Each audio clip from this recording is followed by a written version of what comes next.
Aujourd'hui, je vais vous présenter le site qu'on a fait durant la Web Cup.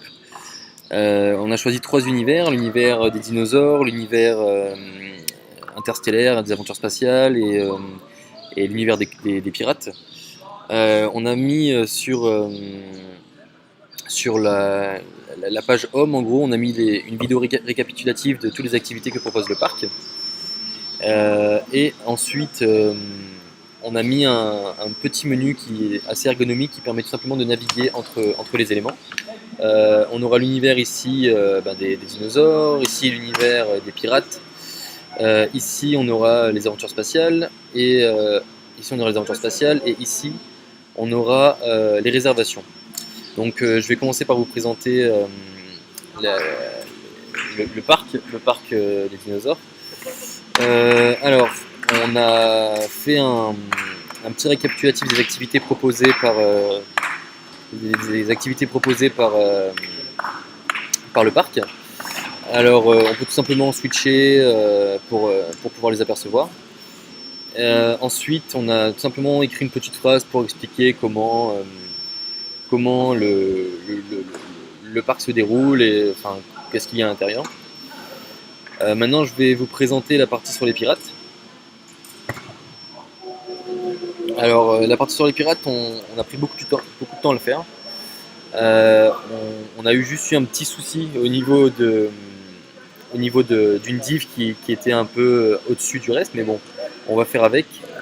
La carte, oui. Il faut savoir qu'on a réussi à faire une div qui était totalement en réponse avec notre souris, qui était débandante. On voit bien que quand je bouge ma souris, les nuages, la mer et le bateau bougent.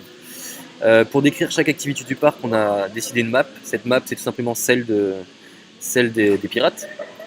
Et pour par exemple voir une activité, on n'a qu'à cliquer dessus. Et là, on aura l'expédition sur l'île et une description de l'activité. On peut faire ça pour plusieurs éléments, avec encore une fois une activité, encore une fois une activité, et ainsi de suite. Dans ce cas-là, on propose 9 activités pour ce parc à thème. Donc on va retourner à l'accueil. Ensuite, je vais vous présenter le parc des aventures spatiales. Alors pour le parc des aventures spatiales, on a tout simplement décrit grâce à des modèles 3D qu'on peut tout simplement zoomer, dézoomer, ce qu'on peut faire dans ce parc. Avec là on voit une fusée, ici on voit un personnage en 3D et des descriptions à côté de certaines activités possibles. Ensuite, on va avoir les réservations. On peut tout simplement choisir le parc ou bien les parcs que nous allons visiter, indépendamment des autres. On peut préciser la date à laquelle on veut y aller, par exemple là le 15-05, enfin le 17-05 jusqu'au 26. Ensuite, on peut choisir un des 3 hôtels proposés et ensuite remplir le formulaire en donnant un nom, un prénom, un numéro de téléphone, le nombre de personnes qui vont venir avec nous et donner une adresse email. Lorsqu'on clique sur la réservation, on peut voir un petit récapitulatif de la réservation avec justement les parcs que nous allons visiter, l'hôtel dans lequel on va séjourner, et ensuite on n'a plus qu'à valider la réservation pour pouvoir valider cette réservation. Voilà, ça sera tout. Au revoir.